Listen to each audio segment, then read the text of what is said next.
Vivam! Bem-vindos ao Pergunta Simples, o vosso podcast sobre comunicação. Hoje vamos falar da magia da rádio, naquilo que posso definir como uma conversa entre duas pessoas analógicas, que usam palavras rebuscadas e até arcaicas e que nasceram profissionalmente na telefonia. É a rádio, para os mais distraídos, modernos e digitais. Telefonia sem fios, a rádio. E agora, nesta versão moderna de seu nome podcast, o mundo está claramente a apagar palavras portuguesas bonitas e encher o dicionário de palavras vindas de outros lugares, algumas palavras menos interessantes. Convidei o Nuno Markle para se juntar a esta conversa, trazendo na mochila os cromos da caderneta e falando, claro, de algibeiras e conceitos tão lunáticos, estranhos e pouco modernos como gravadores magnéticos de fita. Afinal, o pretexto desta conversa é falar da magia da rádio. Mas fomos por aí fora.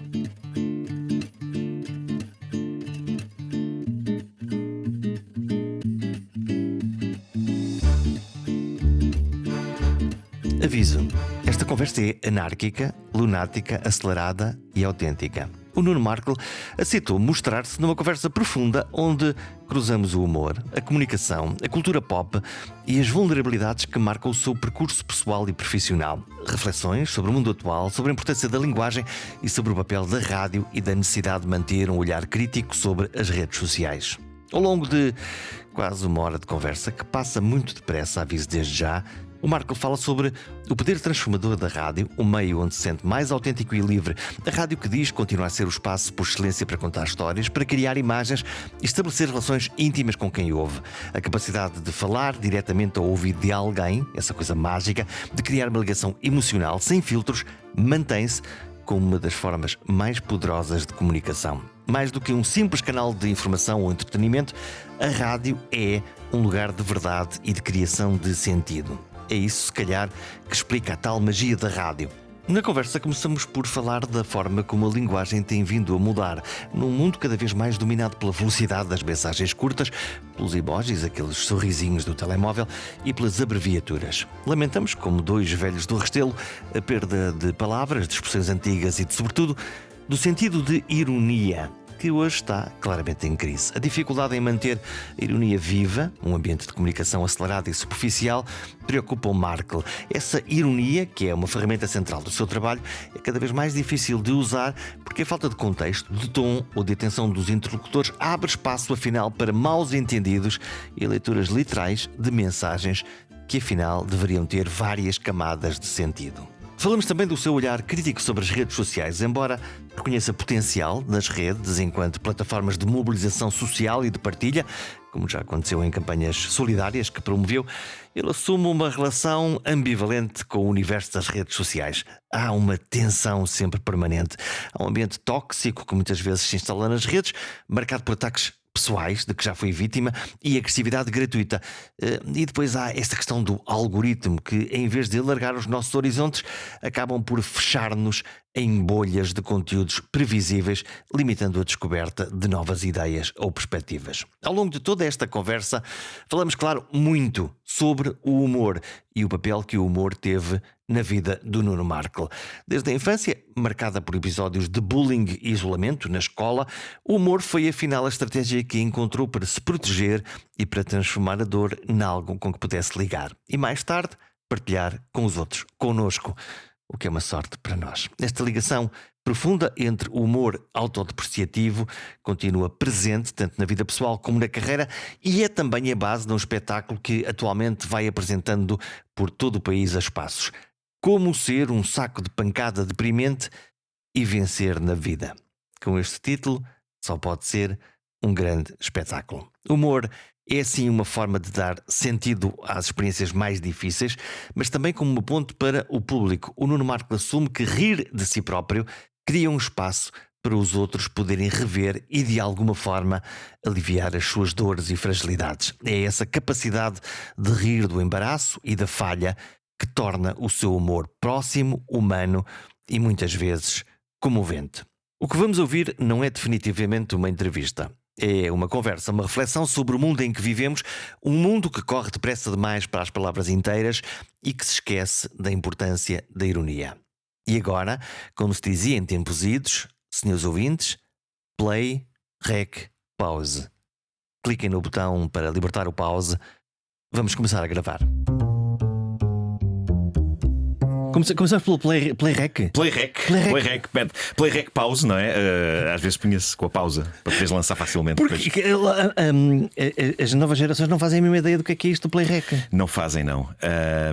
Mas de facto era assim que nós gravávamos músicas da rádio, por exemplo, não era? Estava a tocar e a gente fazia... Eu punha sempre em Play Rec e pause. E depois, quando começava os primeiros acordes de alguma coisa que eu queria ter, pumba, descarregava logo a pausa e depois era rezar para que o tipo que estivesse a fazer rádio não falasse por cima da música. Para não dar cabo daquilo tudo. Pois é, bandidos dessa malta que faz rádio. Olha, isto, eu podia ter aqui uma apresentação, enfim, Nuno Markle, radialista, argumentista, guionista, essas coisas todas, e eu prefiro dizer assim: isto é uma conversa entre dois tipos analógicos que nasceram na telefonia. É verdade, nasceram na rádio. Telefonia é uma palavra com que, por exemplo, o meu filho goza comigo quando eu digo palavras como telefonia. E atenção, há mais uma que ele também goza comigo quando eu digo algibeira. Algibeira para ele. Mas acho que não é só para ele. Eu acho que mesmo pessoas da minha idade devem achar que é antigo dizer algibeira. Não é? É um bolso. Mas algibeira. Temos que fazer uma legenda aqui. É isso. Algibeira quase que manda para a Idade Média, não é? Parece o tipo de coisa onde carregavas os teus dinheiros. Mas sim, há palavras que já tens que explicar já, não é? Às novas gerações. O meu filho diz: tu falas à maneira antiga. Tu és um arcaico. Sim, ele acha que eu falo assim à maneira antiga. Olha, tu és uma pessoa das palavras, quer dizer, és da rádio, mas na realidade és das palavras, és mais do que da rádio. Estamos a perder palavras? Acho que estamos a perder palavras. Ainda hoje nós falávamos nas manhãs da Comercial, falávamos sobre a tendência para abreviar tudo quando estamos a mandar, por exemplo, SMS, que é uma coisa normal que toda a gente faz. Mas eu abrevio muito pouco. As minhas mensagens de texto não têm PQs para evitar porquê. Nem têm os beijos que eu dou, são com as letras todas, não é? BJS. É curto. As pessoas querem encurtar tudo e querem abreviar tudo, e eu vou um bocado contra essa tendência. O que é uma coisa curiosa, tu estás agora a falar das mensagens. As mensagens que antigamente nós chamávamos SMS e que agora se chamam WhatsApps, não é? Sim. Mas na verdade é a mesma coisa. Eu, por exemplo, quando quero que alguém leia verdadeiramente uma mensagem minha, mando-lhe um SMS, porque o WhatsApp estamos cheios todos. Ok, isso é bem visto. Abres a porta pelo SMS, tal e qual. Atenção, vai ao teu WhatsApp e vê lá qualquer coisa. Porque o WhatsApp hoje em dia é um oceano de coisas que estão sempre a chegar, e mensagens, e tudo se perde muito facilmente. E grupos. E eu fico doido com aquilo, quer dizer, com tanta. Grupo de pais, eu não estou nesses. Grupo de pais da escola. Sim. É o fim do mundo em cuecas. E é giro. Estamos a falar das mensagens. Quer dizer, este é um podcast que a boa desculpa para criar este podcast foi, na realidade, falar de comunicação, que é o rei das mensagens. Uma mensagem escrita não tem tom de voz, não tem ironia, não carrega humor. Sim. E pode levar a uma desgraçada interpretação do outro lado. Pode. E é um incêndio. O que é incrível, eu já tive vários casos desses. Como eu não uso muitos emojis, eu parto do princípio que quando eu estou a usar ironia, as pessoas percebem a ironia. Mas a ironia está em crise, está a perder-se muito. As pessoas já não estão a perceber a ironia escrita. E então eu vejo mais vezes na obrigação de juntar um emojizinho, ou então de juntar um haha no fim. Tipo, lá está uma legenda. Sim. Entre parênteses, esta parte é para rir. Ou então, vou escrever alguma coisa que é para rir. Sim. Não ser literário. Mas entristece-me que se esteja a perder a ideia de ironia. Porque a ironia parte muito de nós. Para quem não sabe o que é ironia, a ironia parte muito de nós, às vezes, de dizermos o oposto daquilo que estamos a pensar. E pronto, a ironia está nesse sarcasmo de dizermos que uma coisa é o seu oposto, quando na verdade queremos dizer que ela é o que é. E então o que me acontece várias vezes, eu às vezes uso muita ironia, até quando faço O Homem que Mordeu o Cão, e às vezes há ouvintes a quem a ironia passou por cima e que me corrigem, dizem: não, estás errado. É assim, eu sei que estava errado, era ironia. Era uma tentativa, era uma pescadela de olho, mas a coisa, estás a pescar o olho. Mas está em extinção.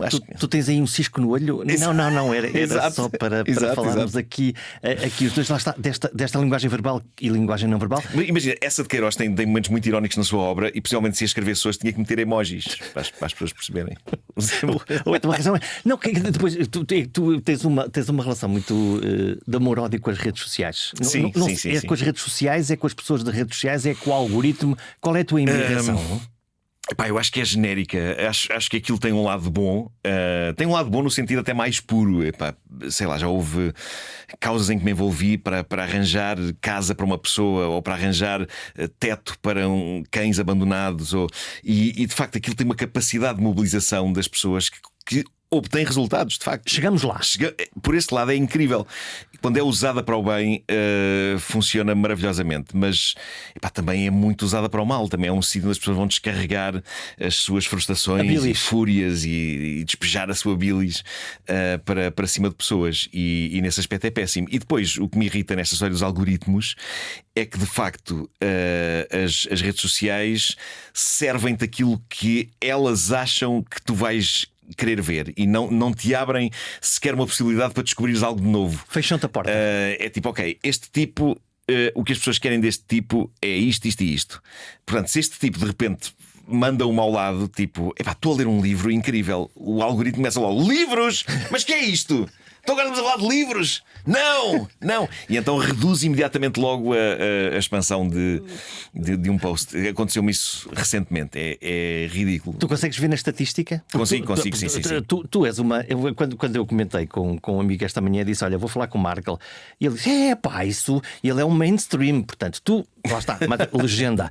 É alguém que o povo gosta e que é muito popular. Não podemos passar o programa todo a falar sobre. Sabes que eu geralmente estou num terreno muito difícil de estar, porque eu sou um mainstream que tem alguns gostos um bocado alternativos. Faz parte do teu charme. Isso deixa-me numa terra de ninguém às vezes, porque eu chego a muita gente e trabalho num programa da manhã que é muito ouvido, e portanto eu às vezes tento tirar partido de chegar a muita gente para lhes tentar mostrar outras coisas giras que eu acho que mas tu sentes de alguma maneira de conhecer. És uma espécie de estrela pop alternativa.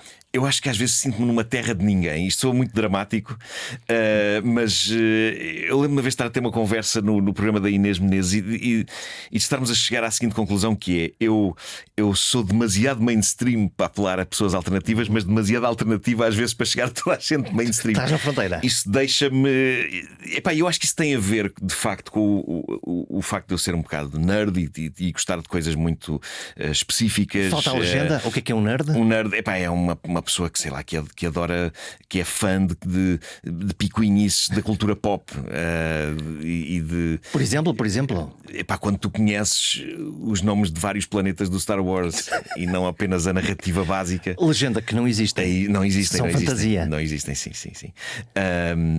Portanto, eu gosto às vezes de muitas coisas obscuras e de filmes de ficção científica dos anos 50 e 60 que ninguém conhece. Portanto, eu escavo muito para chegar a essas coisas. Como é que tu chegas lá? Até porque muitas destas coisas são bases das tuas histórias que tu contas na rádio, que tu contas na telefonia todo dia. Como é que tu chegas lá? Como é que tu fintas o algoritmo? Onde é que tu escavas? Eu ao longo dos anos, pronto, agora especificamente falando no Homem que Mordeu o Cão, eu tinha assim umas fontes seguras. Normalmente as agências de notícias tinham sempre aquela. Lembro que a Reuters tinha uma secção que era Oddly Enough, que era onde estava a bizarria toda do mundo. E eu sabia que indo ali conseguia encontrar essas coisas e portanto havia uma série de paragens que eu achava que eram ótimas, mas fui sempre escavando mais fundo em busca de coisas menos. Às tantas havia nessas agências, no Oddly Enough da Reuters, por exemplo, as notícias bizarras que estão lá, às tantas são tão faladas que deixam de ter um elemento de surpresa para ser faladas no Homem que Mordeu o Cão. E tu precisas disso, como é evidente. E eu preciso de escavar, preciso ir à procura de coisas mais obscuras. Então descobri um mundo maravilhoso que é o Reddit. O Reddit é um bocado que a internet era no início, que é. São fóruns de discussão. Tens grupos de discussão de tudo. Tu pensas no teu gosto mais obscuro, por sei lá, deixa-me pensar. Às vezes eu sou colecionador de tralhas, obviamente. Na minha cave tenho imensas figuras de filmes obscuros e eu sei que no Reddit há de haver um grupo para a coleção mais improvável que eu tenha, e há de haver pessoas lá a debater: eu tenho aquela primeira versão que saiu da figura em que tinha o olho mal pintado. E portanto sabes que no Reddit vais encontrar o abraço de todas as comunidades possíveis e com tudo o que isso tem de bom e de mau. Porque Tem também... uma ideia de diversidade que também ali está. Sim, a diversidade que não está propriamente na moda. E o que acontece no Reddit, em termos daquilo que eu gosto de contar no Homem que Mordeu o Cão, é uma coisa que não há nos Oddly Enough da Reuters nem nada, que é pessoas a quem acontecem coisas estranhas e que imediatamente se sentem impelidas para as partilhar com aquela comunidade. E isso faz com que existam grupos maravilhosos onde eu vou buscar muita coisa, como o Tifu. O que é o Tifu? O Tifu são as iniciais de Today. Podes pôr um apito depois se quiser, vou dizer isto em inglês, mas Today é fucked up. Today cabe disto tudo. Portanto, são pessoas que, na sua melhor intenção. Hoje fiz a asneira da grossa. Hoje fiz a asneira da grossa. Seria o título, um bom título para uma versão portuguesa mais diluída. Eu adoro estar a vasculhar no Tifu, porque são pessoas como nós que de repente acham que foi boa ideia terem feito alguma coisa que descambou em desgraça. Tu és um bocadinho assim também, não é? Eu sou isso. Estão-me sempre a acontecer coisas, estão-me sempre a acontecer tifus na minha vida. E eu nunca os renego. Eu acho sempre que odeio quando me estão a acontecer, mas acho sempre que podem ser bom material de comédia. É uma espécie de ressurreição de isto é que me correu francamente. E ao mesmo tempo é um exorcismo, é uma espécie de catarse que tu fazes, que é fui muito desastrado aqui e fiz isto. O que é que eu faço? Varro para debaixo do tapete para as pessoas pensarem que eu sou uma pessoa impecável a quem não acontece este tipo de coisa, ou simplesmente abraço o embaraço. Abraço o embaraço soa bem. O que é que isso faz nas pessoas que te ouvem quando eu sempre gostei muito de fazer humor autodepreciativo, em que eu sou o alvo principal da minha comédia. Isso tem vantagens. Para já, não ofendo ninguém a não ser a mim próprio. Às vezes fico ofendido comigo próprio. E depois ficas com uma espécie de autoridade para gozar com o resto de tudo. Porque se começares por ti e se começares a bater com muita força em ti próprio, e há um espetáculo que eu faço de vez em quando, está sempre em mudança ao texto, mas eu vou muitas vezes a teatros pelo país fora fazer uma coisa chamada Como Ser um Saco de Pancada Deprimente e Vencer na Vida, que eu acho que é um título que resume a minha existência. Sim. Olha, é curioso porque nós estamos no tempo em que nas redes sociais, culto da imagem, estamos a tentar pôr ali a fotografia em que ficamos mais bonitos, mais airosos, mais luminosos, e pelo contrário, há essas narrativas. Eu sou fã também, que é esta fotografia saiu tão desgraçada, mas ela tem um significado dele próprio. Nós estamos com os nossos amigos a beber ou a comer e ela é miserável, ficou estamos no nosso pior. Não está focada, estamos com a camisa de lado, todos desgrenhados, claro. E aquilo trazendo à verdade. Claro. E pode trazer boas memórias, e portanto é um bocado indiferente a maneira como saiu. E se saiu com a luz errada ou com o ângulo errado, mas se traz boas memórias e se captura um momento importante no tempo, acho que sim. Olha, quando ouço as tuas histórias da telefonia, já quero falar, até porque o pretexto fundamental disto era falarmos da telefonia e desta magia que é estar a falar ao ouvido das pessoas. Tu, como um verdadeiro nerd e adolescente renegado, tal como eu, passamos lá está, aqueles miseráveis anos ali entre os 12 e os 16 em que fomos saco de pancada, gozados, espancados. Eu comecei mais cedo, na verdade. Eu lembro que o primeiro dia é uma memória muito remota. Ou seja, a coisa agravou-se quando eu comecei a usar óculos. O caixa de óculos torna-se sempre um alvo. Mas antes de usar óculos, eu lembro-me de ter chegado no primeiro dia de aulas ao Jardim Infantil Pestalozzi, onde eu fiz a minha. Tive da primeira até à quarta classe, e de me fazer confusão o conceito de ir à escola, o que é isto agora? Vou sair de casa, vou conhecer. Isto desagrada-me. Lembro-me, tenho esta memória remota de estar muito desconfortável. E então o que é que eu fiz? Esta história é muito deprimente. Já contei em tempos, mas já não conto há algum tempo. Eu meti na minha jovem mochila da escola uma série de crominhos que eu tinha de algo que me fazia sentir confortável, que era personagens Disney. Tinha-os todos, tinha cromos do Mickey, do Pateta, do Donald, e meti aquilo tudo dentro da minha mochila com esta ideia de estou acompanhado por estas entidades. Vou com eles. Vai tudo correr bem. Estou com eles. Sempre me fizeram companhia a minha vida toda. É quase quase um amuleto, não é? É. Quase um... E o que aconteceu? Pouco tempo depois de chegar ao pátio da escola, houve um miúdo mais velho que diz: o que é que levas aí na mochila? E arrancou-me a mochila das costas, virou aquilo ao contrário, espalharam-se os crominhos todos da Disney e ele esteve dedicadamente a rasgá-los à minha frente. Pai, foi horrível. E eu pensei, de facto, confirma-se, isto é horroroso. E pronto, mas mesmo assim ainda consegui ter uma infância normal.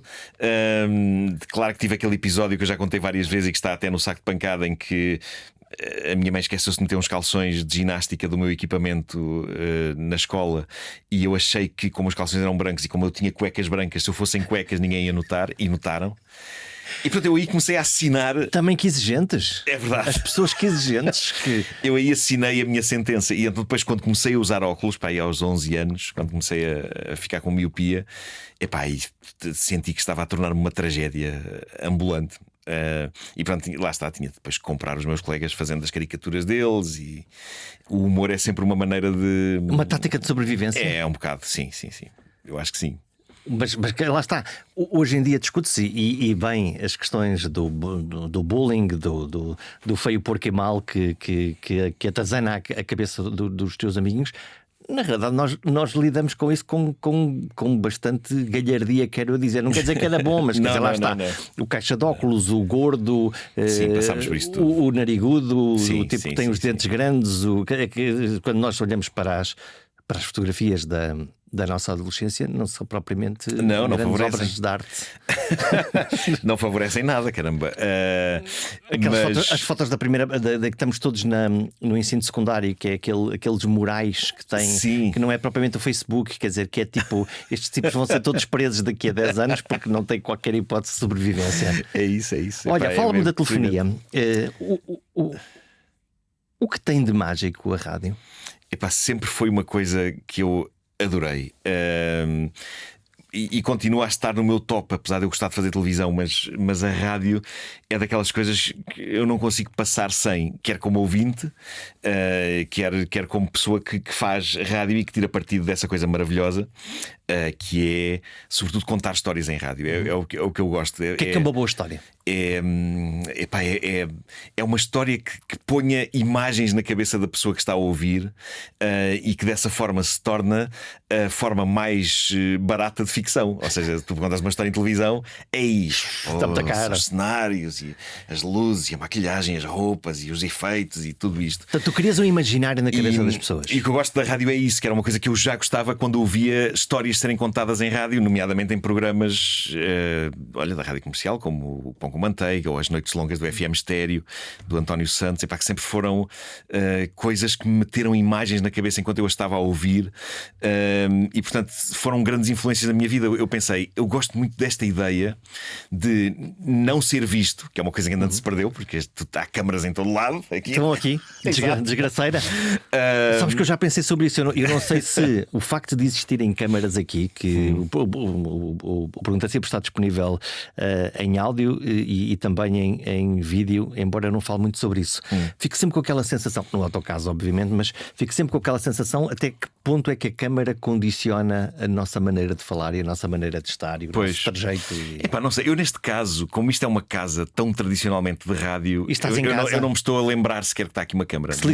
Estou com os fones na cabeça, estou com o microfone à frente, mas isto é rádio, é o que eu faço. Exato. Há muitos anos, sim. E isto já foi a minha casa durante 5 anos, aqui à Antena 3. Fala-me das histórias, então, criar essas imagens na cabeça das pessoas. Eu acho que é das coisas que me dá mais gozo. E depois tentar servi-las com algum suspense. Ou seja, lá por ser uma rubrica de comédia, eu acho que o suspense e a comédia estão de mãos dadas. Tem que ter aí um grãozinho de dramatismo, de possibilidade, de angústia. Não podes abrir logo o jogo todo. Muitas vezes o que eu encontro quando tu vês uma notícia escrita bizarra, o título são as regras do jornalismo, aliás, que eu tirei o curso de Senjor, portanto, o título tem logo de resumir tudo. O título tem que ser spoiler. Não...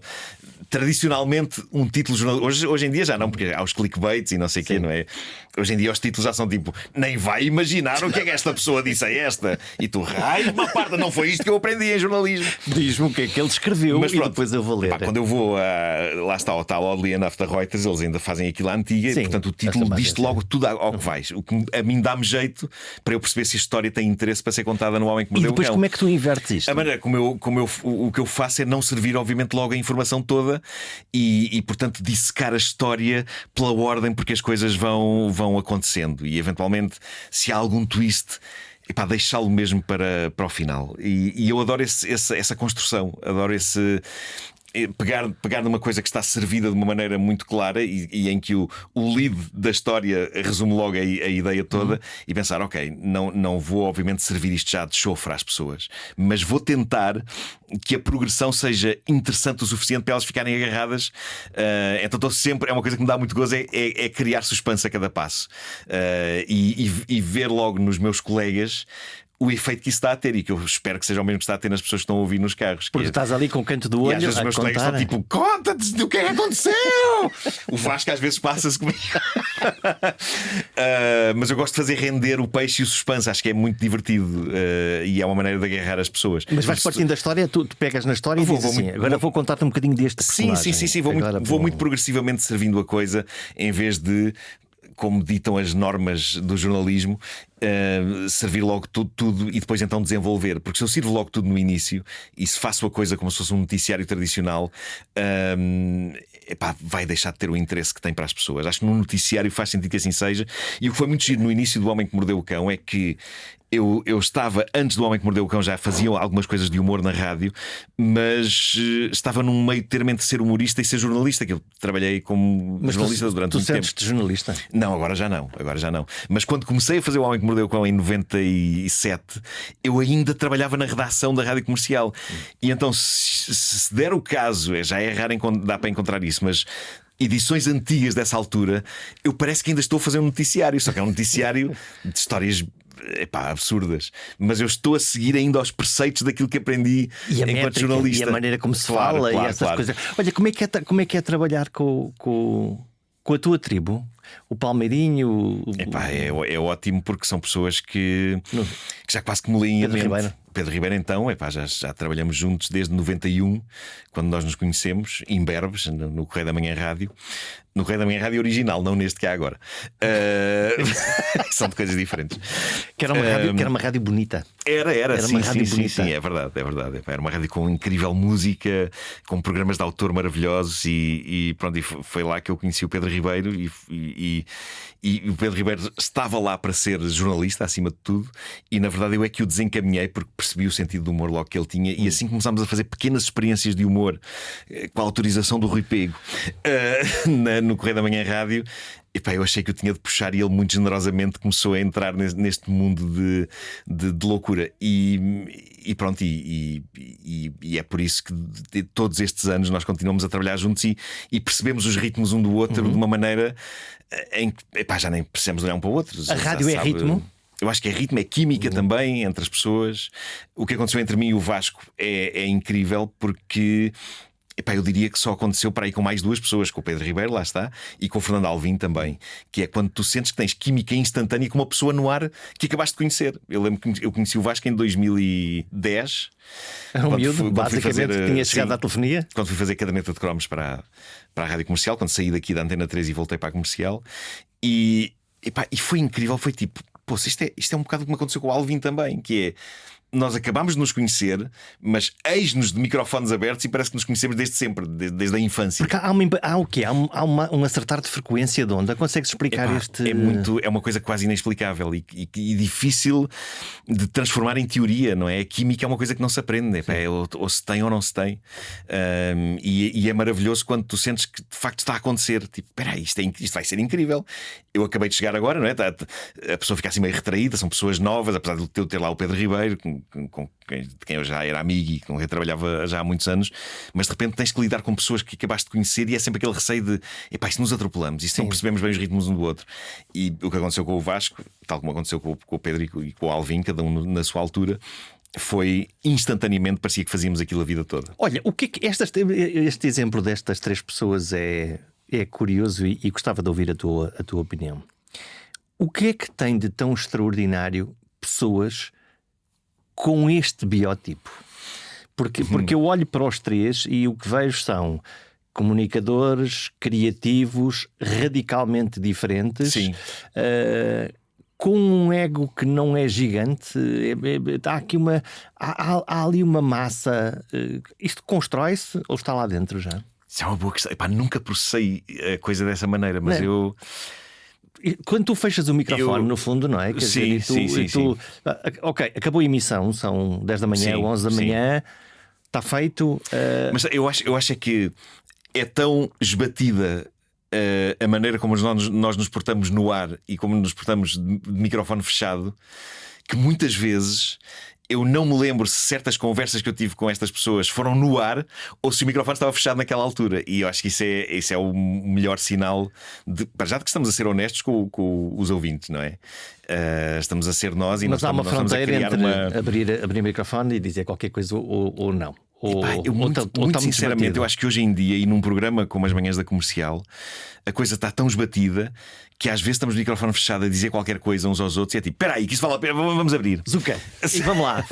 E pronto, e portanto talvez, obviamente, a diferença entre o microfone estar aberto e fechado é que no microfone fechado dizemos alguns palavrões, não é? São legendas. Não podemos dizer. Estados de alma Sim, para claro, conseguir aliviar. Como é que é a relação com o público? A relação com o público é ótima, sobretudo desde que há estas ferramentas como usar o WhatsApp ali em tempo real e poder dizer o que é que e ver as pessoas logo a comentar instantaneamente as coisas que nós estamos a dizer. Isso é quase uma batata da rádio, quer dizer, da rádio, porque lá está, antigamente a rádio, tu dizias qualquer coisa e não sabias bem, imaginavas o que é que alguém pensava. Claro. Assim não, tu tens logo ali uma reação. Suponho que no início as pessoas mandavam cartas para a rádio. Eu ainda recebi algumas cartas manuscritas mesmo no início da minha carreira radiofónica. E hoje ainda recebo. Estranhamente, há uma ou duas pessoas que de vez em quando mandam cartas manuscritas a comentar algo que ouviram na rádio. A protestar? Não, por acaso não, a serem simpáticas, mas a darem só o trabalho de escrever, meter um selo e enviar para a Rua Sampaio e Pina. Acho isso incrível. E eu fico sem saber como responder, porque eu não tenho. Por carta, claro. Mas não tenho a disponibilidade para. Com uma caneta tinta para ir à estação dos Correios. Já devia ser. Num cavalo. Pois é. Eu fico sempre à espera que nessas cartas manuscritas as pessoas ponham um e-mail. Não põem. Não pode. Não põem. É uma morada que é aquilo que tem que fazer. Sim. Olha, do lado da televisão, falaste agora do Palmeirim e foi provavelmente dos programas que eu mais me ri na vida nos últimos anos. E estou a falar do Taskmaster, obviamente. Qual é o segredo daquilo? É uma boa questão, mas eu acho que o segredo, cavando bem, vai até aos ingleses e vai até à maneira como aquilo está concebido e formatado. Porque aquilo, na sua essência, aquilo não é um concurso na sua essência. Aliás, os concorrentes do original são tudo humoristas. Portanto, o importante não é ganhar. Aquilo originalmente é uma Britcom, de certa maneira, não é? Mais do que um concurso, é o humor britânico no seu pleno, que é: vamos pegar nestes humoristas, vamos submetê-los a provas que podem ser telas em branco para a inspiração deles enquanto humoristas. Portanto, aquelas pessoas, mesmo que façam aquela birra de eu queria ter ganho, falando agora dos ingleses, o que aquilo é para eles é como é que pessoas de humores tão diferentes em cada temporada reagirão a algo que lhes proporciona a possibilidade de fazerem uma coisa muito cómica. Aquilo é um desafio para que estas pessoas. Sim, é uma mistura de Jogos Sem Fronteiras, mas também de comédia de improvisação, que é tipo, ok, agora tens de fazer isto, como é que te vais safar de maneira a que isto seja divertido? Eu acho que essa é a linguagem do original. E de preferência o mais ridículo e miserável que tu conseguires. É uma mistura de ridículo e de criativo. Eu acho que a magia do Taskmaster está em ser um programa super inteligente e super parvo ao mesmo tempo. E eu acho que isso é muito britânico, essa balança entre estas duas coisas. E tu foste lá, foste ver o programa? Eu fui lá. Não, agora contando como é que nós estamos a fazer aquilo. Basicamente, o Vasco descobriu o programa antes de mim, quando passava na SIC Radical, se não me engano, e disse-me: um dia que se faça isto em Portugal, acho que devíamos ser os dois a fazer isto. E então ele viciou-me naquilo e comecei a ver, não só na SIC Radical, mas comecei a ver no canal deles de YouTube. E até que o Vasco chegou muito a direção da RTP e eles lá lhe fizeram a vontade. E pronto, eu então fui arrastado para isto. A parte gira disto é que inicialmente ainda não tínhamos bem percebido quem é que ia fazer que papel. Porque sendo eu mais velho que o Vasco, tu poderias ser o mestre. Podia ser o mestre. No entanto, o Vasco mentalmente é mais velho que eu e eu sou mais infantil. E portanto, talvez o Vasco tenha mais gravitas para ser o mestre e eu tenha mais perfil para estar ali com os concorrentes nas tarefas e a ser também vítima deles. E o Vasco faz aquele ar sinistro, aquele ar de lá está, de que vai castigar alguém, de que alguma coisa vai acontecer. E tu estás ali. Eu acho que uma coisa que o Vasco adora é dar 0 pontos. Aliás, é ver a pessoa protestar, tipo, agora não me vais, não me digas que me vais dar. E o Vasco, o que é que achas que eu te vou dar? Não, tens que me dar pelo menos 4. E o Vasco, 0 pontos. Eu acho que ele adora esse tipo. Eu acho que ele adora esse tipo de quem é que escolhe os pontos verdadeiramente? São vocês? Ou há um júri, é o Vasco, absolutamente. Ou seja, há pontos que são quando são coisas criativas e quando ele tem que julgar, como por exemplo a prova do início, em que eles têm que trazer algo de casa que responda ao desafio que lhes é proposto. Aí estamos a apreciar a imaginação deles em cada coisa. Depois há provas que são de tempo e de distância e que têm regras. E que têm regras, e aí é as evidências, não é? Mas sim, tudo que implique imaginação, desenrascanço, aí o Vasco é implacável e está ali a julgar. Ou seja, não quisemos ser o Greg Davies e o Alex Horne do original, quisemos ser nós próprios, e portanto o Vasco nunca será tão bruto como o Greg Davies é na versão inglesa, porque não está nele isso, mas está uma assertividade que ele mantém. Há uma das coisas, o paralelo se calhar não tem nada a ver, mas na minha cabeça tem, que há uma série formidável da Netflix que é a Casa de Papel, pela qual eu me apaixonei graças aos personagens. Sim. E o Taskmaster é um bocadinho porque se reparas bem, é um concurso que funciona quase como uma sitcom. Porque é uma espécie de Friends, por assim dizer. Tens ali 5 pessoas, podes-te identificar mais com umas, menos com outras. Queres vê-las a interagir umas com as outras, percebes que elas estão todas muito bem umas com as outras, mas que também irão competir em algumas coisas. E eu acho que o segredo do Taskmaster está no facto de ser uma coisa que está numa fina linha entre um concurso e uma sitcom. E apesar de nós cá em Portugal não termos de vez em quando temos humoristas lá, mas na verdade a escolha é pessoas públicas com graça.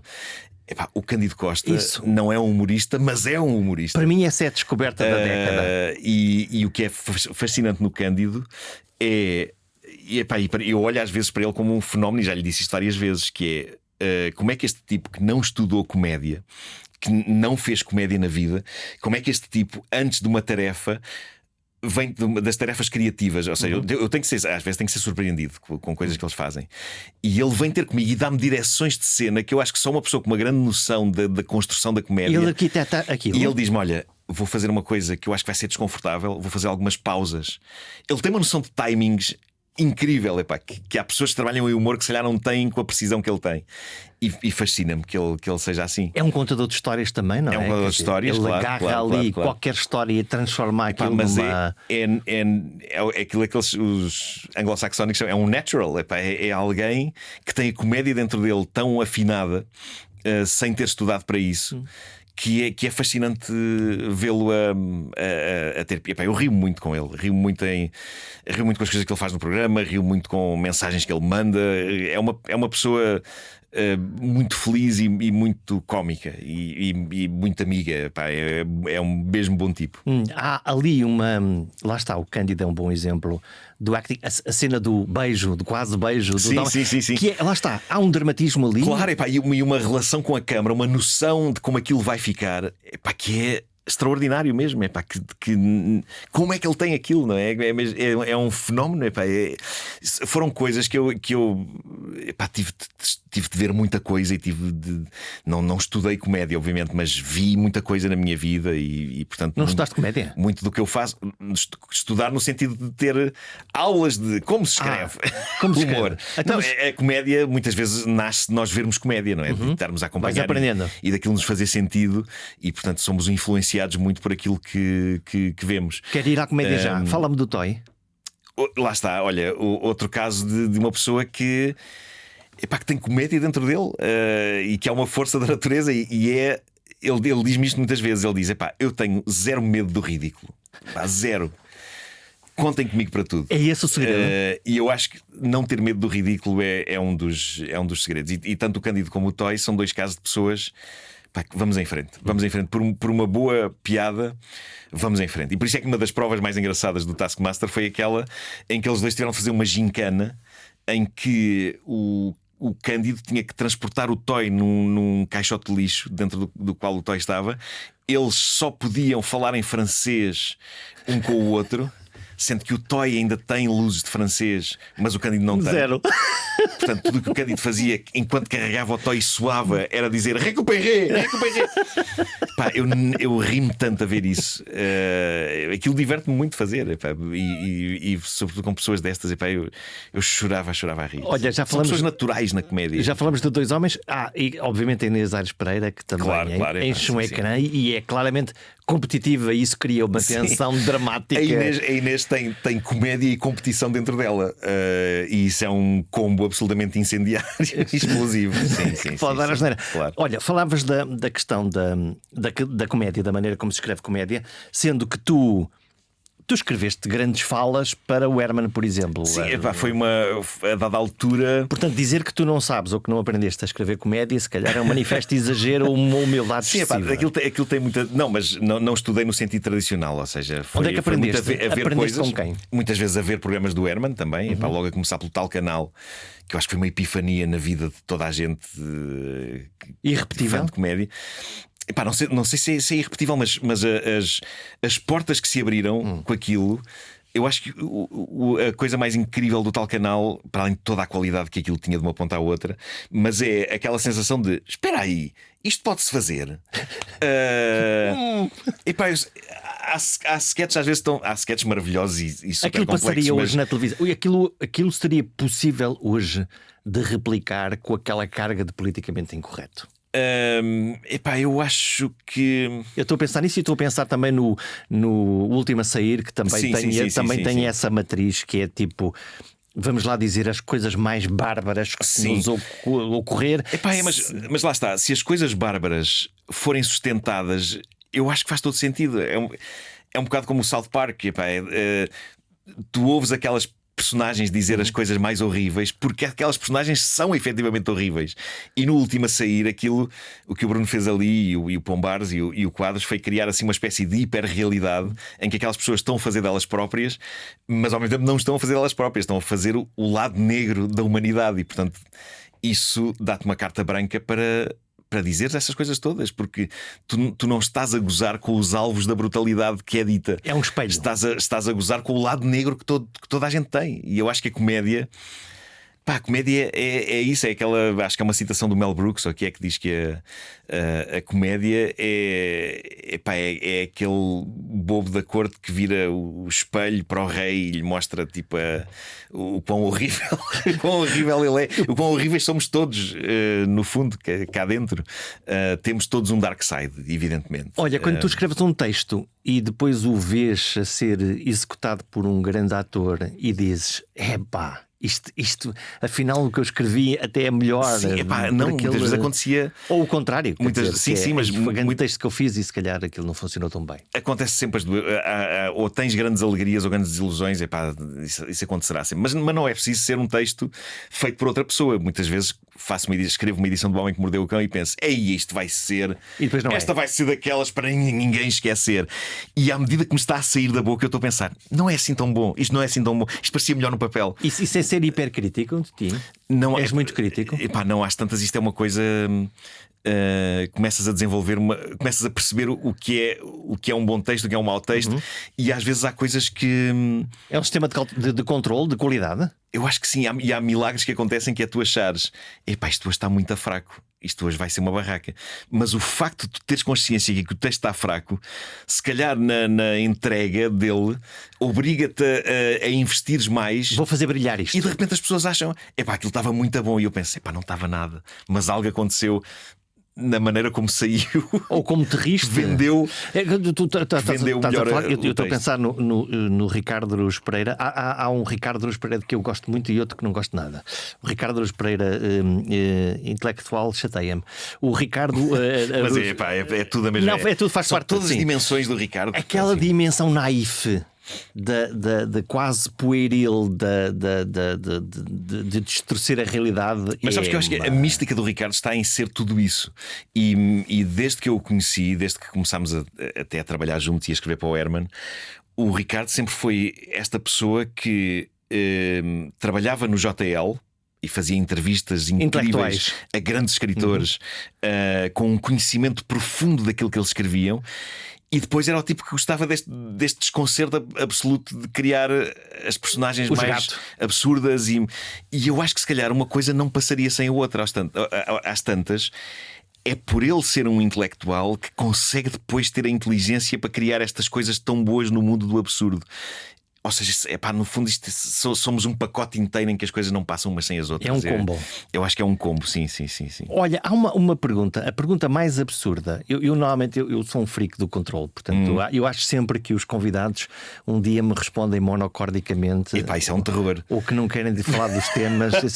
Eu sou. Sabe, o livro da minha vida é um livro do Melville que é o Bartleby, o escrivão. Para quem não conhece. Nunca li, mas conheço. É um livro muito, muito pequenino, tem para aí, sei lá, 60 ou 70 páginas. Eu estou sempre a vender esse livro. Vou à procura. Não, só para que as pessoas que nos ouçam fiquem com a pulga atrás da orelha, que é um escritório de contabilistas do início do século, julgo que em Nova Iorque, em que guarda-livros, portanto, ainda é a altura em que é preciso escrever as contas nos livros, e que precisa de contratar um novo escrivão e contrata que é o Bartleby, precisamente. E a primeira tarefa diz: olha, tens de copiar aqui este livro para ali. E o Bartleby, portanto, o empregado que acabou de chegar, não diz ao patrão imediatamente que sim, mas também não diz que não faz, mas diz esta magnífica expressão que é: preferia não fazer. É ótimo isso. Preferia não fazer. Não é que eu seja contra, especialmente. Claro. Preferia não fazer. Se tiver que fazer, mas em princípio eu preferia não fazer. E portanto é um pequeno livro que acontece. Portanto, a pergunta mais estúpida que eu tenho e que escrevi é: como é que é o peso de se ser Markle na vida?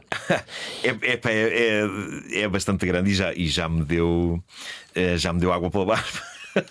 Eu estou a perguntar isto porque tu, ao mesmo tempo que tens uma dimensão profundamente pública e transparente de escrita, de humor, de reflexão, e portanto nós podemos questionar-te, podemos criticar-te, podemos atacar-te nas redes sociais, como te acontece. Claro. Tu, ao mesmo tempo, não te escusas disto e trazes a tua vida, a tua vulnerabilidade, a tua ansiedade, as tuas dúvidas sobre a paternidade, sobre a vida, sobre as relações, sobre... Porque eu acho que às tantas torna-se uma espécie de terapia, mas aquilo que eu percebi a dada altura, eu sempre achei que o humor era terapia suficiente, que não era preciso recorreres a uma pessoa especializada, porque se conseguisses rir-te de ti próprio e se conseguisses processar até as tuas maiores angústias por via da comédia, estava resolvido.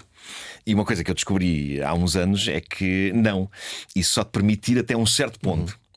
E depois tem mesmo que entrar ajuda especializada, se for caso disso. Até porque normalmente as pessoas inteligentes, como tu, fazem uma batota, não é? Sabem onde é que está a fronteira e dizem: bem, a gente vai até aqui. Sim. Aqui é mais conservador, a gente ri-se muito e a seguir. Aliás, assunto sério, o número de humoristas que se suicidam é uma coisa. É verdade. Sim, que tem muito a ver, eu acho que tem muito a ver com a ideia de que talvez consigam processar tudo por via do que fazem e depois se calhar não conseguem. E a mim, o que me aconteceu há uns anos, já contei essa história várias vezes, mas pode ser que ainda haja pessoas com paciência para ouvir, mas comecei a entrar numa fase de tristeza que me fez questionar se, para além do Markle persona cómica, existia mais algum. Porque o que eu comecei inquietantemente a refletir foi: o que é que eu sou fora esta personagem que conta as suas peripécias na rádio. Eu não sei bem o que é que sou, não sei bem se sou ainda alguma coisa Uma ou sou crise só existencial? isto. Foi um bocado isso. E tinha-me separado, e portanto estava sozinho, estava a questionar o que é que eu faço à minha vida, e rapidamente comecei a ficar com a ideia de que muita gente ao meu redor, tirando assim alguns amigos mais próximos, mas muita gente ao meu redor também já não percebia bem quem é. Ou seja, achava que o Marco é o boneco, não é? É o boneco, a quem acontecem. Faz meio de Marco. A quem acontecem coisas, não é? E de repente eu próprio comecei a questionar: pá, será que eu neste momento já sou só o boneco? Já ninguém sequer olha para mim como uma pessoa? O que é que eu tenho para dar para além disto? O que é que eu sou? Quais é que são? Epá, e aquilo comecei a bater mal mesmo. Com aquilo fiquei mergulhado em tristeza e pronto. E foi aí que comecei a fazer terapia. Portanto, não era uma coisa passageira, era uma coisa que estava lá mesmo. Apesar de. Sim, e percebi que lá está, percebi que mesmo a minha família sabia de coisas primeiro pela rádio antes de saber por mim. Histórias que eu contava que se calhar qualquer pessoa no seu perfeito juízo se calhar deveria contar à minha irmã ou à minha mãe, mas não, eu às tantas olhava para a minha vida quase como olhava para as notícias que pesquisava no Homem que Mordeu o Cão, que é tipo, vendo lá de fora, eu vou guardar esta para contar na rádio. Pá, quando se torna muito recorrente com histórias pessoais, torna-se estranho. E então a minha mãe dizia: pá, eu para saber de ti tenho que ouvir a rádio. E eu comecei a questionar tudo isso. E depois comecei a fazer terapia por influência do Vasco, que me disse: olha, eu fiz terapia e foi a melhor coisa que me aconteceu. E vou-te dar aqui o contacto. Daquela de divã ou de sofá? Não, era sofá, não havia divã. Mas epá, devo muito, obviamente, ao Rui, o meu psicoterapeuta, epá, porque abriu muitas portas que estavam cá dentro. E eu comecei a separar as coisas e comecei a perceber: ok, quem é que eu sou para além do boneco? Eu estou a falar do divã porque eu fiz a do divã e havia uma coisa que me. O meu problema com o do divã é que eu tenho medo de adormecer. Eu estendo-me num sítio e já estou. Não, a cena pior era o vazio. Que era. Então, na primeira, quer dizer, nós somos das palavras, não é? Que é tipo, agora não tenho nada para dizer este gajo. Sim, epá, nunca me faltou coisas para dizer neste. Havia sempre. Epá, eu lembro que o Rui, numa das nossas primeiras sessões, dizia: epá, eu gosto de si, é muito fácil. É fácil falar consigo, é fácil abrir-se e partilhar. E eu nem sequer sabia que era tão fácil assim. Mas depois ia dando as respostas, era um diálogo. Sim. Às vezes há aqueles. Sim. Não, mas o que o Rui fazia que eu adorei foi: ele nunca me disse que caminho é que eu tinha que seguir. Dava umas pistas e tal, mas ele encaminhava a conversa de uma maneira que eu chegava às conclusões eu próprio. Eu lembro de ter tido. Tiveste momentos de epifania? Tive momentos de epifania, vários. Foi tipo. Então era isto. Ainda há dias falava com o Salvador Martinha sobre isto, mas eu tive momentos em que eu acho que uma das frases que eu disse mais vezes naquelas sessões foi: a não ser que. E ele abria. Eu acho que isso é a terapia bem feita, que é quando estão portas aqui fechadas que alguém abre e tu chegas lá. E aquela ideia de que tu podes fazer tudo, podes tomar caminhos diferentes, só não podes dizer que a culpa é de outra pessoa qualquer, é tua. Sim. Às vezes a culpa é de outras, de algumas coisas, mas na sua essência faltavam-me abrir aqui muitas portas e criar aqui alguns desbloqueios. Não estou a dizer que agora sou um ser humano completamente ajustado. Aliás, uma coisa que eu partilhava muito com o Rui era: epá, Rui, eu não quero que me trate demasiado, porque eu sinto que se calhar depois perco a graça. Eu acho que é um medo legítimo que pessoas que trabalham em comédia. Sim. Porque eu acho que a comédia nasce de desajuste, de um conflito e de dor. Nasce sempre de conflito contra qualquer coisa, nem que seja contigo próprio. Não há comédia feliz. É raro ver comédia feliz. Epá, quando tu vês uma série, eu adoro essa série, mas quando tu vês uma série como o Ted Lasso, que é uma série de conforto, é comédia, não é comédia para te inquietar, é comédia para te apaziguar. Sim. Mas ele é uma personagem cheia de conflito, apesar de ser aquele tipo super simpático, tu percebes? Ele tem tristeza dentro dele e a série explora essa tristeza. Portanto, é impossível, eu diria que é impossível fazer comédia do bem. Em que está tudo super feliz. É fofinha. Sim, tem que haver sempre conflito para haver comédia. Tem que haver acidez. Tem. As coisas não podem estar bem para existir comédia. Como é que tu consegues regular não sei se a expressão é certa, mas eu vou usá-la. O teu cinismo existencial. Quer dizer, pois isto visto do outro lado é que era. Isso depois torna-se uma coisa quase. É como respirar, não é? Quando se trabalha em comédia, quando se tem que encontrar motivos de graça.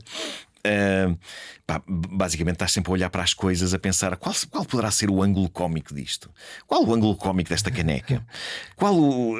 Não é? Torna-se uma coisa meio. Até quando estás em sítios em que tens que ser solene, certo? Estás num funeral, não rir. Há sempre coisas péssimo que são inspiradoras. Tanto assim que, lá está, no programa Aos Contemporâneos, um dos textos que me deu mais gozo escrever, porque achei que foi muito libertador, foi aquele em que a personagem do Nuno Lopes, do Chato, o conceito daquela personagem era ir ter com pessoas e chegá-las sobre a sua existência. E portanto há um em que ele entra num velório e está a chatear um morto, a dizer: estás aí todo deitadinho, isso é que é rica vida e não sei o quê.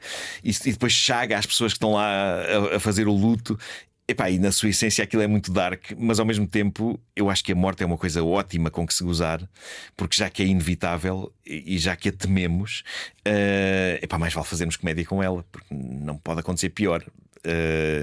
E é terapêutico fazer isso. Olha, fechamos, mas eu quero pôr aqui a luz, que é o que o teu filho, Pedro, te ensinou? O que é que tu aprendes com ele? Matemática. Jesus do céu. Não, eu acho que lembro-me sempre.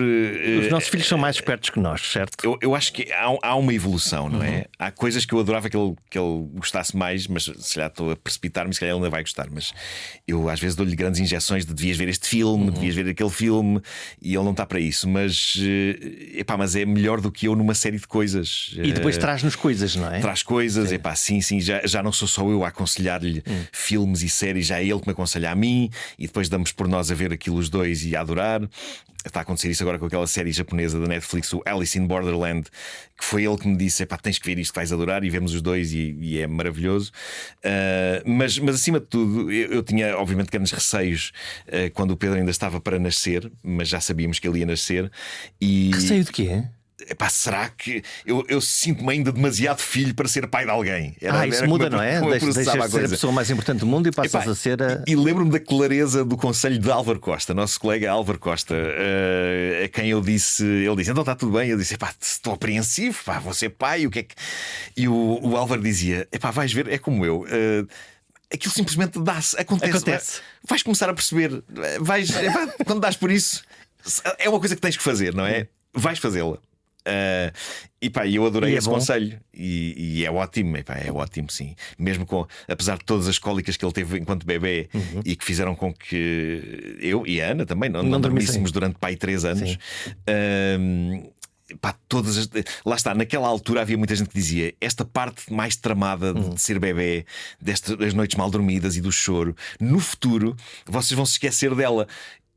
Ou seja, não nos esquecemos, mas conseguimos fazer uma coisa que foram muitas noites e eu na minha cabeça resumo aquilo a uma noite só. Estás a perceber? Longa e sonolenta. Relativizei tudo. Até porque tu estás a fazer programa da manhã na rádio há quanto tempo? Desde 97, lá está, que foi quando comecei a fazer O Homem que Mordeu o Cão. A acordar a que horas? Depois, quando vim para a Antena 3, vim para as manhãs também. E quando voltei para a comercial, voltei para as manhãs outra vez. Portanto, podes pôr um anúncio de emprego a dizer assim: Nuno Marco procura um emprego nas tardes da telefonia. Sim. Eu acordo todos os dias às 6:15 da manhã. E eu gosto sempre de contar esta história, que foi uma vez perguntei a essa lenda da rádio, que é o António Sala, que fez o Despertar durante vários anos, com a Olga. E com a Olga Cardoso, exatamente. E eu disse-lhe: António, qual é o número de anos que uma pessoa pode aguentar a fazer este horário, a validade, sem enlouquecer? E ele disse, com o ar mais natural desta vida: uns 5. Agora, a partir daí, são quase 30. Como é que eu não hei de ser meio apanhado? Olha, já falamos da Inês. Fechamos com a pergunta fetiche dela, que é: o que é um dia bom para ti? Da Inês. Não é? Ela faz sempre essa pergunta. Sim, eu acho que estou sempre a pensar no entrevistado que um dia lhe vai dizer: um dia bom para mim é o nada. É quase isso. Eu constato. Não fazer nada. Constato que, repara, eu adoro vir a sítios, adoro estar aqui. Foi uma luta, mas conseguimos marcar uma data. Mas tem a ver com a agenda. Tem a ver com a agenda. Tu tens uma agenda maluca. Mas certo? quando eu tenho uma agenda maluca e vai ficar mais proximamente, vão começar gravações novas do Taskmaster e aí é o fim do mundo. Dá-me muito gozo, mas é tipo. Já se pode dizer rádio... quem é que aparece lá? Não, acho que ainda não. Pode dizer da que vai para o ar agora este mês. Então, já é sabido. Quem é? Já é sabido que é a Gabriela Barros, é o Gilmário Vemba, é a Ana Garcia Martins, Pipoca Mais Doce e o Pedro Alves. E portanto já tens outras pessoas. Já há outras pessoas das quais ainda não se pode dizer nada. Mas um dia bom. Mas um dia bom no meio desta loucura toda é muito. É uma coisa. É um dia, pode ser duas coisas. Aliás, um dia bom tem estas duas vertentes, que é um dia em que eu consigo estar um bocadinho no sofá a ver um episódio ou um filme de qualquer coisa, e em que eu posso sair passear com a minha namorada ou com o meu filho, ou com a minha namorada e com o meu filho.